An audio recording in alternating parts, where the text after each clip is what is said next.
Знаете ли, у меня постоянно есть какое-то непреодолимое желание, будто эфемерная сила толкает меня после выхода серии моего любимого тайтла зайти в тематическую группу и почитать, что другие думают о недавно вышедшей серии. И вот, знаете ли, каждый раз заходя туда, я все больше не понимаю, зачем я это делаю. Поскольку комментарии из разряда «Ах, погодите, я лучше составлю образец, который я обычно вижу, чтобы вы оценили аналитический поток мыслей. Готовы?» Начало цитаты.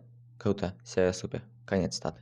Но, конечно, встречаются куда более объемные и вдумчивые отзывы. Ну так, к чему я это? Объект негодования заключается в том, что те, что другие. Да и ведь фандом будто не понял, не внял всю суть антагониста сериала.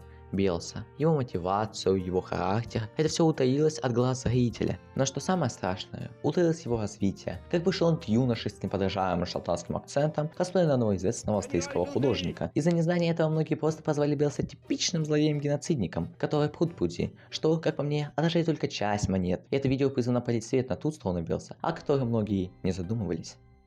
Редко выпадает роль всесильного страдающего манией величия императора, поэтому нет ничего необычного в том, что я вцепился в возможность озвучить Белоса. То, как комфортно я чувствовал себя в его анимированной роли, почти пугает. Кто-то скажет, что он злодей в этом произведении, но я лично считаю, что его просто не понимают. Его не понимают. Слова не просто характеризующие Белса, а пронизывающие всю суть персонажа.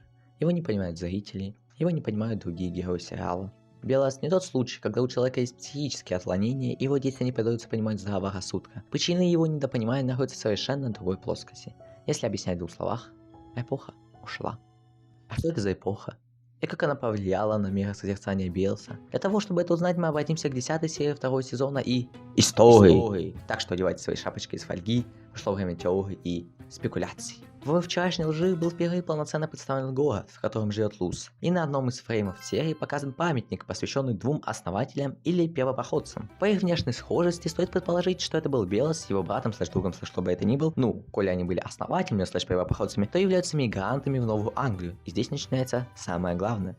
Один из самых массовых притоков мигрантов в Новую Англию приходился на 1620-1640 года. Скорее всего, Филипп попадает под этот промежуток, что также выводится из 10 серии. In the 1600s, this was a peaceful colony until tragedy struck. Two brothers were lured into a realm of evil by a real witch, never to be seen again. Примечательно, что в эти годы происходил массовый отток пуританского населения из Англии по религиозным причинам. Но там казни, преследования, все как в Библии написано, короче. Поскольку были сторонниками кальвинизма и противниками католической церкви и их ведению обрядов. Считали, государство должно подчиняться церкви, что отличало их от остальных протестантских движений, что до обрядов они сильно упрощались, отказ от почитания святых, священных реликвий и тому подобное. Пуритане считали, что еще до рождения человека Бог предопределил его попадание в рай или в ад. Но есть примечательная деталь. Если ты добропорядочный христианин, имеешь большой капитал и высокое звание, то это знак того, что Бог предопределил тебя в рай. Если же наоборот, то это признаменование твоего попадания в ад. Но это еще не все. 1692-1693 года. Процесс над салемскими ведьмами.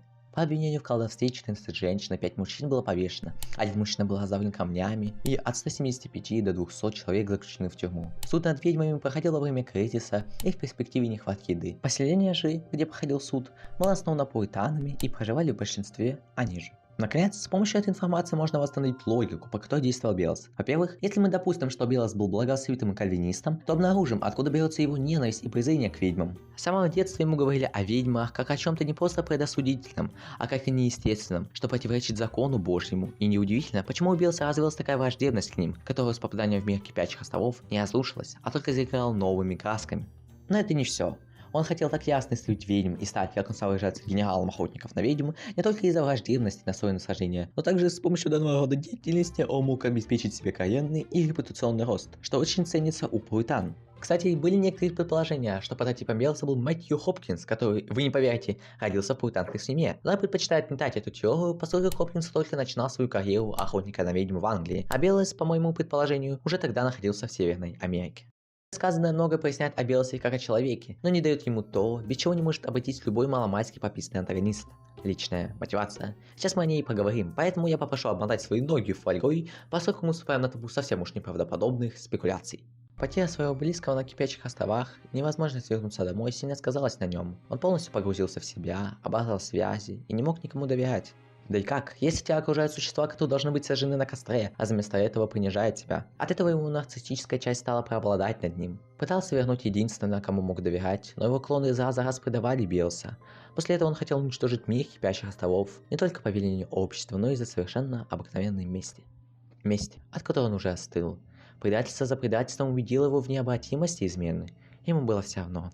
Он, вероятно всего, только из-за чистого эгоизма хотел покончить со всем тем, что начал. Только в редкие моменты он вспоминает, для чего он придумал грандиозный план – коню единства. Таким моментом является фрагмент, когда Лус обманывает харизматичного диктатора. Главный герой в безвыходной ситуации идет на временной кампании с главредом, по итогу которого выходит победителем. Обычный троп. Он в большинстве случаев выглядит глупо и неубедительно, но сейчас другое дело. Белос давно не был в одном мире, а Лус было тем немногим, что напоминает ему о родине. Потому он был готов помочь ей, хотя считал, что и помыли голову жителей Кипящих островов. Человек, помытый пропагандой, обвиняет другого в том, что он помыт пропагандой. Классика! Белос был ослеплен возможностью помочь человеку, по этой причине он не заметил обман Лус, да? И стоит признать, сам блеф Лус был достаточно правдоподобным. Поэтому незамысловатое клише работает не только на продвижение сюжета, но и на эмоциональную, психологическую сторону произведения, что, естественно, создает большее вовлечение зрителя, чем простое повторение клише без контекста зависимых в художественной единице положений. Но это тема для другого разговора. По итогу, Белос, как и сказано в начале, не может быть понят ни персонажами, ни зрителями. Сейчас популярны лозунги свобода, равенство, демократия, плюрализм, упраздненная религиозная, расовая сегрегация. Но для Белоса такие вещи просто чужды. В его время казнить человека просто потому, что не указала 7-летняя девочка и обвинила в колдовстве, было абсолютно нормально. Но не стоит забывать при этом всем трагичность персонажа. То, как наслаиваются внешние обстоятельства на его психологический и мировоззренческий фон, сформированный с детства, поражает.